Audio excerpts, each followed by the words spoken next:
When we think of gaslighting, we often think of the things that people say to somebody else that is just blatantly wrong. And you're trying to like trick and totally blindside the person and make them believe a non-truth. Like, you know, my drinking isn't the problem that we have in our relationship. It's your lack of ability to be a good wife, or you know, you're crazy. Like the thing you're saying is just crazy. Can you even hear yourself?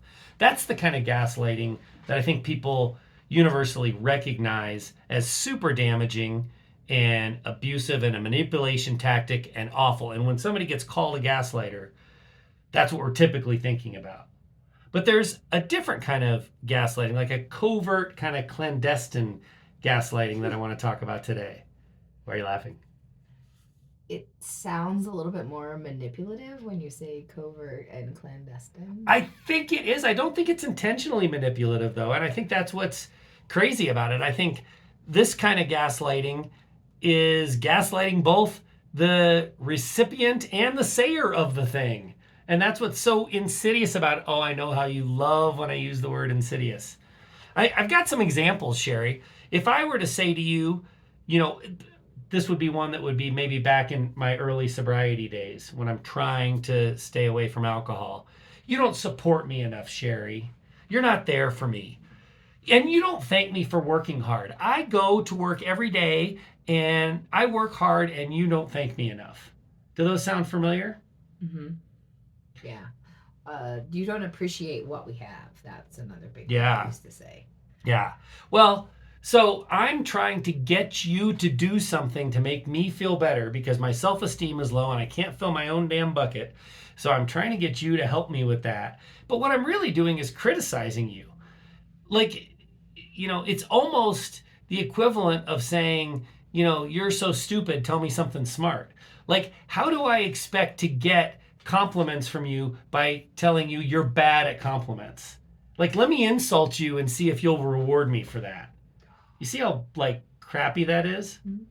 I'm sure you see because you experienced it. That's how crappy that is. Yeah. Another big one that, you know, all relationships, all romantic relationships have a sex drive imbalance, desire discrepancy, libido discrepancy. Ours is no different. You know, we're all sexual snowflakes and there is a discrepancy in all relationships. So another one that would be big for me would be to say, you know, you don't ever initiate sex. You don't give me enough sex, Sherry. You know, what's wrong with you? Well, again, how is criticizing somebody going to make me more attractive so that you feel desire for me? It's such backward thinking. I'm trying to beat you into liking me. Like it's ridiculous, but it's so common. And the first couple of things, the first examples I used, like you don't support me and you don't thank me for working hard. When I'm criticizing you in that way, I'm creating a lack of emotional safety in our relationship.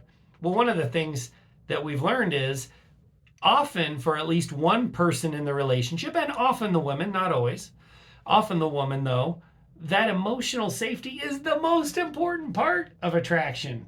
Would you agree with that? Yes. If you feel berated and neglected and dismissed, does that make you want to jump in bed? No, I mean, why would I want to engage with my abuser? Ooh, that's good. You know? Remember that movie Sleeping with the Enemy? Yeah. I mean, we're not talking about that kind of abuse. Yeah, I mean, but and still, yeah, I and get what you're saying. Yeah, like, I mean, I just don't understand people that are like, oh, this person is so mean to me, but I need that like comfort, and I need them to keep supporting me, and I can't like I guess like those. I know we had our own toxic entwinement in a relationship, but you're the very last fucking person I would want, even in my like a mile radius of me. After like you would say things like, but you know, so you were not my safe place, and you certainly were not my comfort. I took refuge in other ways. Yeah. I just think it's amazing that we think criticizing and berating is somehow going to flip some switch in you, some obligatory switch where you go, oh, that's right, I am his wife, and this is Oh, a I duty must that I owe him, obey. and I'm honored to do so. That's just not how it works, but we all think it does. We are crazy. We humans are so crazy. Well, and just thinking of like goading and berating never works. Like you can't do it to your kids, you can't do it to coworkers, you can't, you can't. I couldn't do that for you about drinking. Yeah. I couldn't, berate you enough and tell you things that were emotionally and verbally abusive to get you to stop drinking. No, you could drop my self-esteem further and cause me to want to medicate more and drink more. So I don't know why, the Yeah. flip side is that. But I think it's just a manipulation tactic, but not an intentional one. That's right. When I'm saying to you, you don't support me enough, that is a cry for help. I need more support. But I'm putting something on you and criticizing you in a way that's not going to elicit more support from you. Mm-hmm. It's counterintuitive. Got a couple more here. I wrote them down, so I might as well say them. Okay. You don't thank me for helping with the chores, Sherry. What's wrong with you? Why am I not being, I unloaded the dishwasher. Yeah. Shouldn't there be a parade in my honor? And how about the classic, I quit drinking for you, Sherry. What more do you want from me? It's like a spoiled child's Christmas list. Yeah. That. Like here, I'm doing this bare minimum to maintain a little bit of normalcy in our lives. So again, what do you got coming back for me? Yeah. Because look what I did for you. I think a filter that we could run this stuff through is when we talk about this covert gaslighting, this clandestine gaslighting. Are these things you would say in public, or are these things you would say if your mother was sitting right there? I can't imagine back when I was in early sobriety in front of other people saying, "Sure, you don't support me enough," because that's what would in my head I'd be thinking, God, how whiny. You don't have enough sex with me. You don't have enough sex with me. I would feel so whiny and needy and unable to just show up as a mature, responsible, self-responsible, right?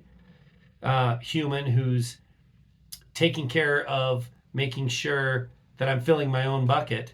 I would feel that if people were watching or a person was watching. But as long as it's just you and me, I can whine and it's your fault. Mm-hmm. So run it through that filter. I'm not saying couples should never have secrets.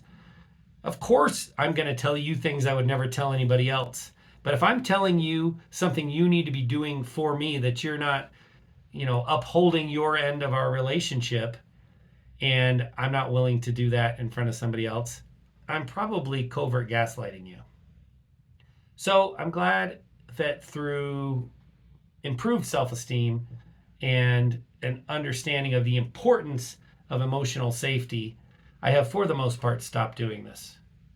I guess it's a little needy to ask, but I'm doing it in public. Have I stopped doing this? Yes, I think you are much better. You have jobs and responsibilities around the house that are yours, and you're kind of an a-hole or stubborn about us helping you, and us staying in our own lane so we don't mess up your systems. But it's better than having no help at all. And I think, because there's a shared responsibility with household chores, so that's very good. And the support, you're understanding, like you needed to find support on your own. You needed support from people who were going through what you were going through. So shoving your need for support during early sobriety on me wasn't helpful because I needed support of my own. That's right.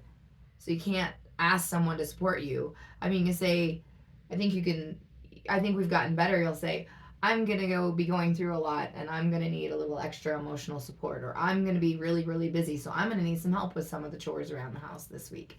We can talk like that, but we can't lay it at someone else's feet to be supportive. Well, I'm glad that I've stopped clandestine gaslighting, but I'm glad I have found another new way to be an asshole. That's good to know.